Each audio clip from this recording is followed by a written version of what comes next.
Japan में कुछ अजीब हो रहा है। हैरिस सुल्तान को इसका तब पता चला जब उन्होंने ये ट्वीट पोस्ट किया। इसे देखिए, मैंने ये ट्वीट हफ्ता पहले पोस्ट किया था जिसे 91,000 बार देखा गया। इसे देखिए, इसमें लिखा है कि इस्लाम जापान से मेल नहीं खाता और यह एक जापानी व्यक्ति का अकाउंट है। मैंने कहा, हाल ही में जापान से इस्लामोफोबिक ट्वीट्स बहुत देख रहा हूँ। जापानी लोग अचानक इस्लाम को लेकर क्यों चिंतित हैं?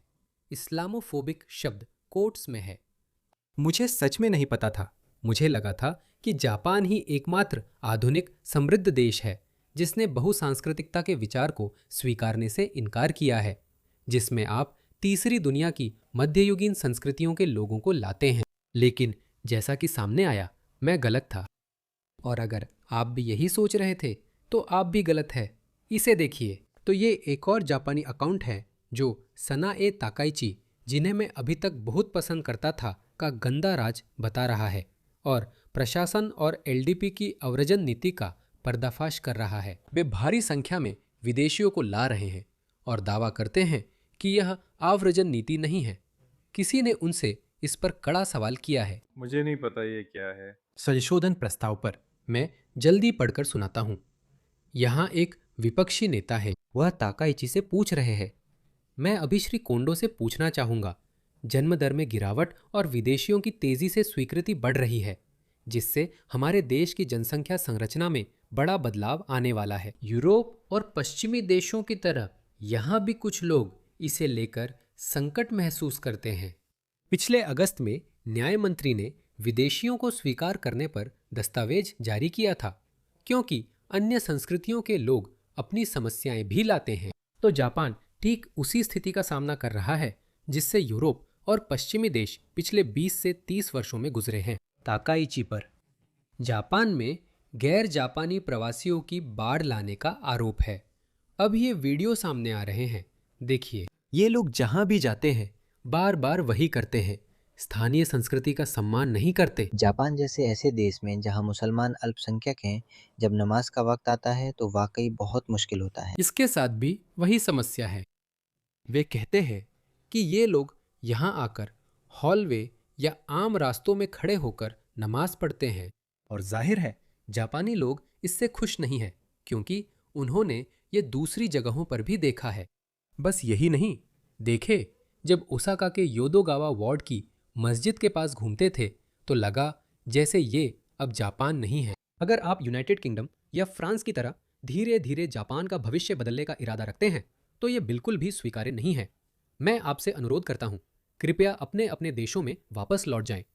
इसे देखिए, वही बात। ये वीडियो ओसाका में शूट किया गया था, एक मुस्लिम देश में। ये निशिरोगावा ओसाका था, न कि ये जापान है। दोस्तों, यह जापान है।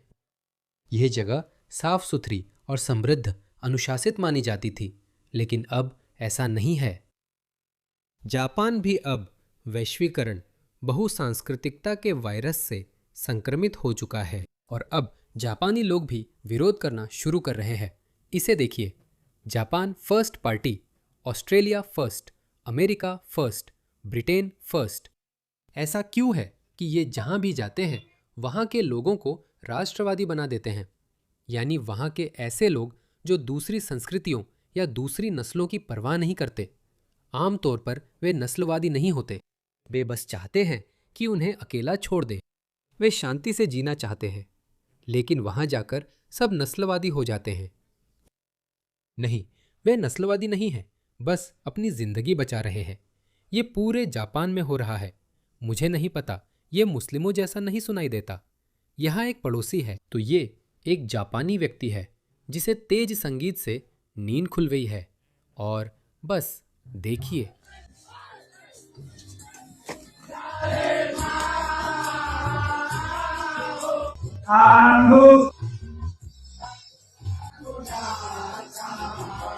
लेकिन ये काफी आकर्षक है।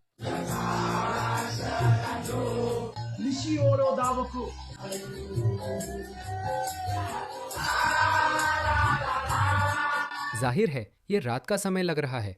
हाँ, जापानी लोग इसके लिए नहीं जाने जाते। वे अपने अनुशासन, स्वच्छता और सफाई, कम अपराध के लिए जाने जाते हैं। लेकिन देखिए उनके देश में क्या हो रहा है। वही चीज हो रही है। ये वही बात है। इसे देखिए, ये और भी चिंताजनक है। हिरोशिमा में राकुदो हॉल, एक पवित्र बौद्ध मंदिर जो 1200 साल से भी पुराना था और जिसने परमाणु बम को भी झेला था, आज जलकर खाक हो गया है। अगर ऐसा ही चलता रहा तो जापान में अब कोई बौद्ध मंदिर और शिंटो मंदिर नहीं बचेंगे। तो आप समझ सकते हैं कि ये सब किस ओर जा रहा है। इसे देखिए, शिंटो मंदिर, अचानक आग लग गई।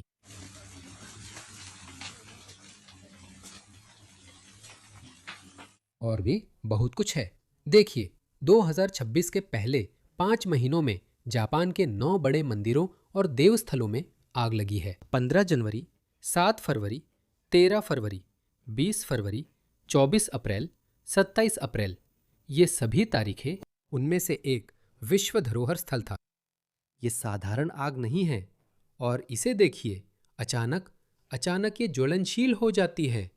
अब मैंने कुछ शोध किया और उन्होंने कहा कि इन संरचनाओं में आग लगना काफ़ी आम है क्योंकि ये सभी लकड़ी की बनी होती हैं। लेकिन इसमें वृद्धि हुई है। जापानी लोग कह रहे हैं कि आग की घटनाएं बढ़ी है। क्या हमने यह पहले देखा है? यहाँ देखिए, 2021 से कनाडा में चर्चों में आगजनी और संदिग्ध आग की घटनाओं की एक बड़ी लहर देखी गई है, खासकर जब से रेसिडेंशियल स्कूलों की कब्रों से जुड़े विवाद हुआ था। तो 33 चर्च आग से नष्ट हो गए। इनमें से 24 की पुष्टि आगजनी के रूप में हुई है। यूरोप में भी यही स्थिति है। फ्रांस में चर्चों पर 102 आगजनी हुई है। हाल ही में वहां इस्लामिस्टों की संख्या बढ़ी है, तो ये हैरानी की बात नहीं है। जापान सचमुच हमारी आंखों के सामने समृद्ध बनाया जा रहा है।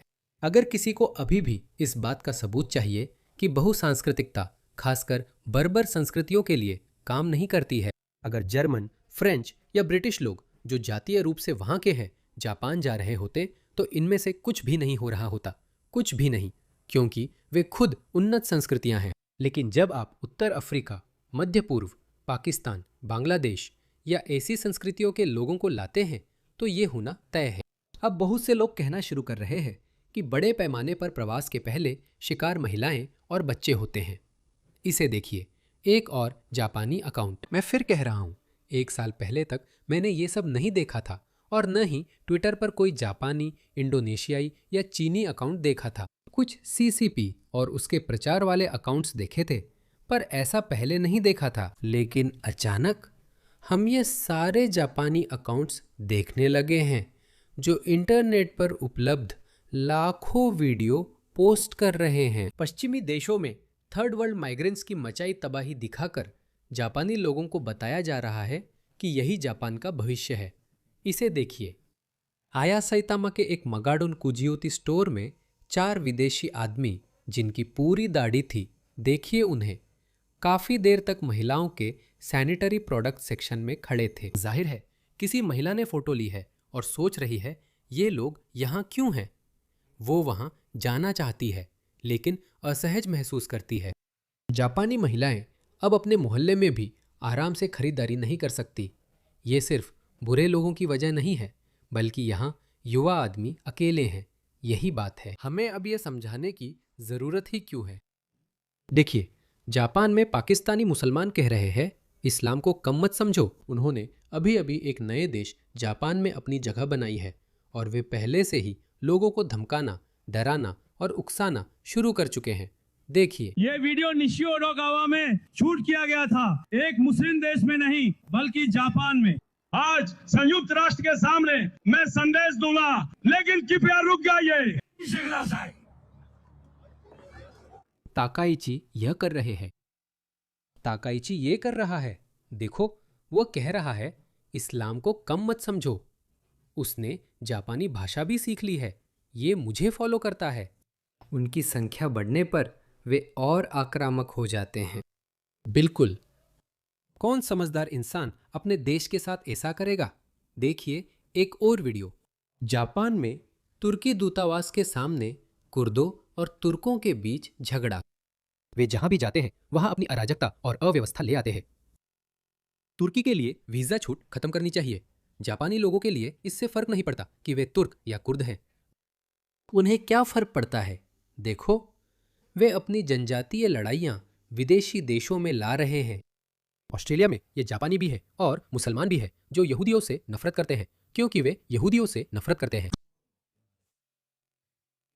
यूके में भारतीय और पाकिस्तानी एक दूसरे से लड़ते हैं। क्यों? वही चीज देखो। वही चीज। मुझे लगता है कि ऐसी ही चीजें तुर्की में भी होती है, जैसे जर्मनी में भी, फ्रांस में भी।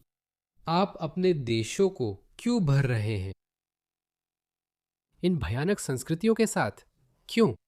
तो कोई भी भावुक, वामपंथी, उदारपंथी, पागल जो अब भी पश्चिम को दोष देता है, उसे यह देखना चाहिए। उन्हें हमें इसका जवाब देना चाहिए। कैसे? कैसे? यह कैसे संभव है कि पुरातन संस्कृतियों से आए ये लोग जहां भी जाते हैं, वहां की स्थानीय समाज में अराजकता, अव्यवस्था और अशांति फैल जाती है।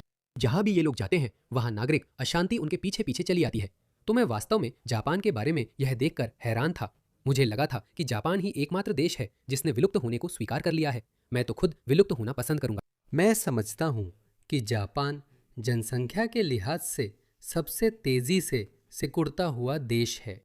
तो वे एक ऐसा जनसांख्यिकीय पतन देख रहे हैं जैसा किसी और देश में नहीं है। मुझे लगता है कि दक्षिण कोरिया अगला है, लेकिन उन्होंने हमेशा अप्रवासन के जरिए यह कमी पूरी करने की इच्छा का विरोध किया है।